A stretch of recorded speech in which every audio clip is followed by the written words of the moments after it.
Hello everyone, this is Majid and I'm with you in this course on how to paint trees in watercolor. The course material are carefully chosen from a wide variety of different resources, and also I've taught them for almost 2 decades, so you can trust them.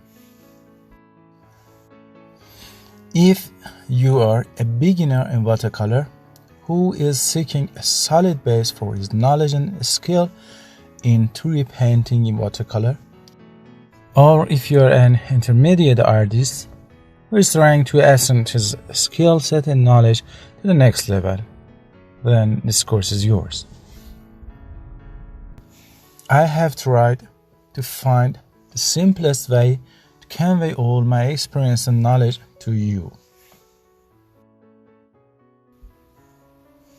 When I paint trees in nature, in landscapes, or in cityscapes, I enjoy very much.